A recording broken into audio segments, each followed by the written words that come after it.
Nagulat din ako sa Sara Amy ni Senator Robin at nung umakyat sa stage si Senator Amy at tinanong siya ni Robin, uy, ano ba yan? Tapos sabi ni Senator Robin, basta umuo ka na lang.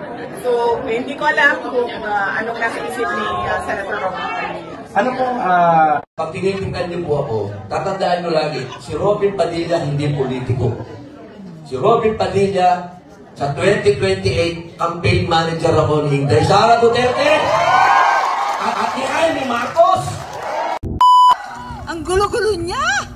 Naku talaga naman! Wala pang bungad lang yan kasi pareho kami ni Vice President Inday Sara na walang talent. Hindi kami marunong kumanta. Nakakahiya po. Talaga naman. Diyos! Maraming salamat. Magandang hapon po sa inyong lahat. Na imbag nga malim, kada kayo amin. Sino dito ay get Ilocano? Ayan, Ilocano met gayem. At maupay, nga kulo, pa inyong nga tangan, mawaray-waray. Maayong hapon sa inyong lahat.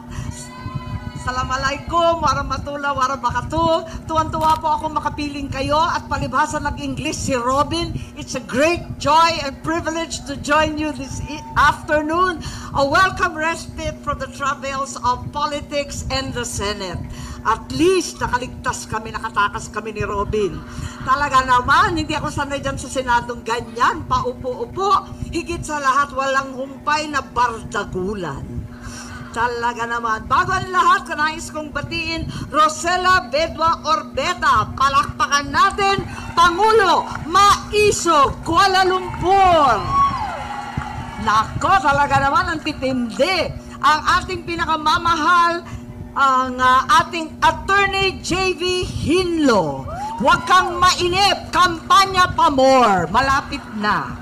Dr. Richard Mata, wag mo akong salbugan. Ako ang marites ng Senado ngayon. Attorney Jimmy Bondo, ba't ang dami-dami mong alam? Ang galing niya kumanta, no? Tapos abogado pa. At higit sa lahat, naka-honeymoon pa yan, bagong kasal. Ang Attorney Isabel, alam naman ninyo, baka umalis dito, buntis na. Ayan, success. Ay, totoo? Totoo pala. Ayan, bagong marites, pakikala. Ayan, bongga. Higit sa lahat, syempre, ang aking dakilang seatmate, Senator Robin Padilla. Nako, talaga naman, hindi totoo na pogi yan. Super pogi. O, diba? Mabait pa. O, diba? Higit sa lahat, kamuntik nang buntalin si Senator Joel Villanueva. Maisog kami talaga. Ako nasigawan ko si Risa Ontiveros. Sorry ha. Pasensya. Hindi ko natiis. Pasensya po. Talagang ganyan na. Walang overtime sa Senado. Napagod kami. At higit sa lahat, ang ating pinakamamahal VP, Inday Sara Duterte. Duterte. Talaga naman. Na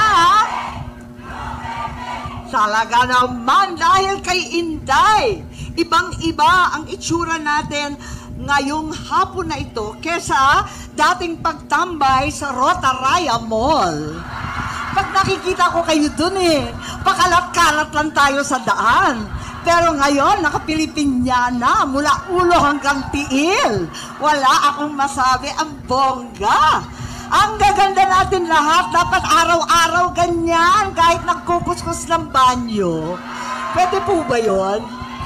Ang mga dakilang OFW, palakpakan po natin. Bawal ang homesick, andito kami lahat. Ayan. Talaga naman, tuwan-tuwa akong makapiling kayong lahat. Alam po ninyo, isang gabi, hilo na kami, tumayo kami bilang hukom at nagsuot ng damit bilang hukom. Nakita siguro ng iba sa inyo. Ayan, pero kami, mga pasaway ni Robin, hindi kami nagsuot. Ayaw namin nun, pangit. It's not my color, chos. Ayan. Alam po ninyo, ang totoo, tumayo kami, pagkat kaakibat ng kalayaan ang responsibilidad na maging patas at marangal. Napakadaling maghusga ng kasamahan. Napakadali magtututuro sa kapwa. Napakadali pala na nakawin ang kalayaan ng isang matanda at may sakit. Napakadaling magsuot ng kapangyarihan at gamitin ito sa pansariling kapakinabangan. Pero dahil tayo ay malaya, may ilan dyan nagpapakasasa sa yaman at kapangyarihan. Meron din naman kumikilala sa tama. Samahan ninyo ako na tayong lahat sa likod ni VP Inday Sara Duterte ay maninindigan para sa bayan, para sa konstitusyon, para sa ating bansa. Dahil tayo ay malayang mamamayang Pilipino, ang mga tunay na hukom ng bayan. Kalayaan mula sa lulong sa kapangyarihan, alalahanin lagi, itim pa rin ang kalayaan ng Pilipinas, ipaglaban ng tama, itama ang mali. Ang problema, yung nakaupo, walang apelyido kasi tambaluslos. Romualdez po yun at Araneta, sila yung lulong at lalay. Tama po yung sinasabi ninyo, dapat imbes na linusta yung kabanbayan, ako na magsasabi, masama man ang loob ko, masama man ang loob ninyo, kahit kapatid ko ang nakaluklok sa poder, ang totoo, sayang ang pinaggastosan ng ating bansa. Inubos bilyon-bilyon sa ayuda at pamimili ng boto. Sabihin na natin ang totoo. Ang halalan ay talagang, tama, inaaway na naman po ako ni BP. At parating sinasabi, paltan mo na kasi yung apelyido mo.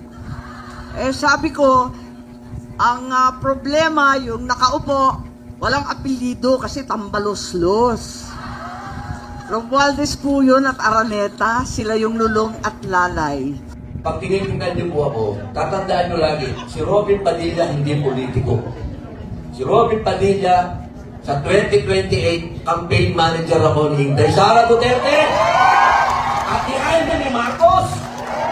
At siyempre, ang mga senador nila, Doc Mata, Jimmy Bondoc, Atty. Hillo, at kung sino pa ang pipiliin nila. Tandaan niyo po, ito na yung huli natin pagkakataon.